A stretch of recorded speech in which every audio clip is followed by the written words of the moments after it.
ବର୍ଷର ଏହି ଶେଷ ସମୟରେ ବିତି ଯାଇଥିବା ମାସଗୁଡ଼ିକର ଧୂଳି ଝାଡ଼ି ଯେତେବେଳେ ସାରା ବର୍ଷର ପୃଷ୍ଠା ପୁଣି ଥରେ ଲେଉଟାଇ ଦେଖିଲି, ବୁଝିପାରିଲି ଯେ କିଛି ରାସ୍ତା ସେମିତି ପୁରୁଣା ରହିଗଲା, ଆଉ କିଛି ରାସ୍ତାର ମୋଡ଼ ହଠାତ୍ ବଦଳିଗଲା।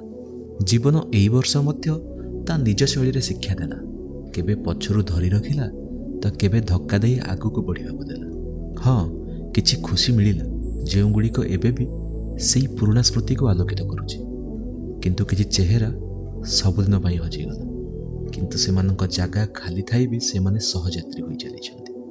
କେବେ ସାହସ ଭାଙ୍ଗିଗଲା ତ କେବେ ନିଜେ ନିଜ କାନ୍ଧରେ ହାତ ରଖି ଉପରକୁ ଉଠିଲି। ତଥାପି ମନରେ ଗୋଟିଏ ଛୋଟ ଆଶା ଅଛି, ଯେତେବେଳେ ଆଗାମୀ ବର୍ଷର ଶେଷ ଦିନଗୁଡ଼ିକରେ ଏହିପରି ଏକ କାହାଣୀ ପୁଣି ଥରେ ଲେଖିବି, ବୋଧହୁଏ ଯନ୍ତ୍ରଣା କିଛି କମ୍ ହେବ ଏବଂ ସେହି ଖୁସି ମିଳିବ ଯାହା ସହଜରେ ମିଳେଇଯିବ ନାହିଁ। କାରଣ ବର୍ଷ ପରେ ବର୍ଷ ତ ବଦଳୁଥାଏ, କିନ୍ତୁ ଆମେ ପ୍ରତିବର୍ଷ ଭାଙ୍ଗି ଯାଇ ମଧ୍ୟ ଅଧିକରୁ ଅଧିକ ଶକ୍ତିଶାଳୀ ହୋଇଯାଉ ଏବଂ ସେହି ଆଶା ଆମକୁ ଆଗାମୀ ସୂର୍ଯ୍ୟର ପ୍ରତୀକ୍ଷା କରିବାକୁ ଶିଖାଏ।